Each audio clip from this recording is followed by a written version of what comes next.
A very special warm word of welcome to my colleagues of 30, 40 years ago, and also our idols and our heroes way before that, who set the tone for us in the SACOS environment.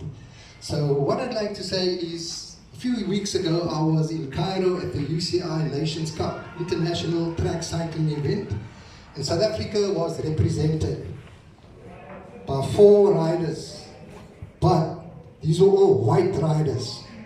So my question to Cycling South Africa is, why is Cycling South Africa struggling with transformation 30 years after our newfound democracy, when we in the SACOS, SACA and SACB environment were doing exactly what you need to do 30, 40, 50 years ago? And these champions here gathered are an example of that. They were all capable of being in contention for World Championship and Olympic Games selection had South Africa been a free and fair democracy. So you may say, yes, I was president of the federation, and I was president for 6 years, and I may know the answer. Well, when I took office, I made it very clear that transformation underpinned by good corporate governance would be the key and the main focus for us going forward. Little did I know that would also be my undoing, because whenever I pushed the transformation agenda, I was met with one excuse after the other. We do not have money, there are no people interested, there are no bicycles, there's no infrastructure, etc., etc. And this carried on. Instead of pushing or supporting transformation, I'll read some of the things I got from very senior EXCO members. From the vice president at the time, kom ons vergeet van apartheid. How disgraceful to us, who were humiliated by apartheid. And then also from another senior member, to me personally, he wrote, jy dryf transformasie ten alle koste. You are driving transformation at all costs.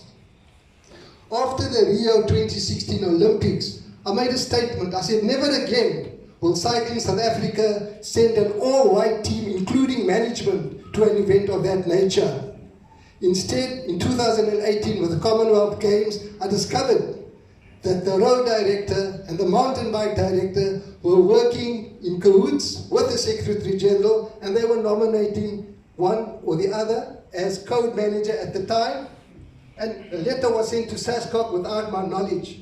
This I nipped in the bud immediately, and again this was a black mark against my name.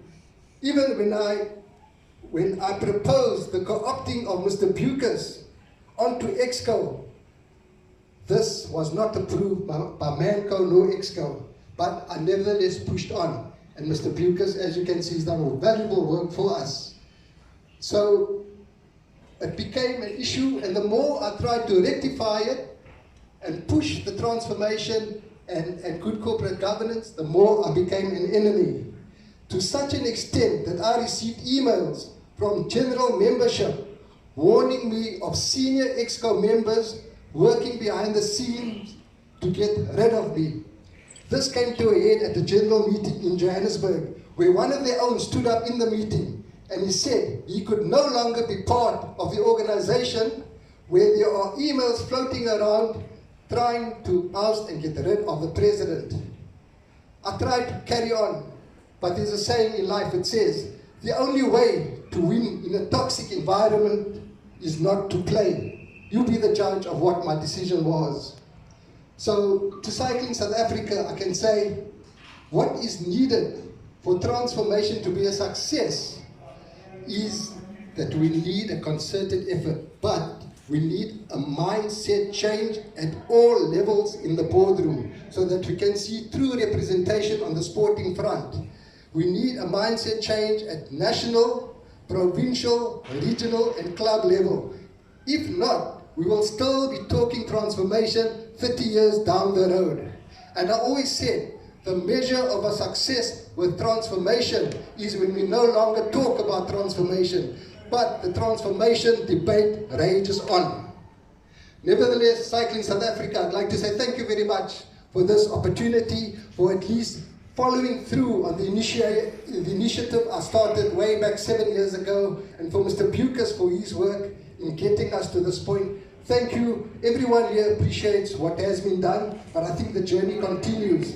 But most of all, I'd like to say to all my fellow riders from the SACOS era, from the SACA era, and all those before me who set the way for me to be where I am today, to be in leadership as a result of what they've taught me. SACOS was a very, very strong organization. I say thank you very much. We had great times. We were a fantastic organization, and we got to the communities where Cycling South Africa still needs to go to, so that we can see true representation of Cycling South Africa on the international front. It is very fitting that we are having this event as SACOS celebrates its 50th anniversary this year. I am a very proud product of the SACOS cycling community, the SACOS sporting community. Thank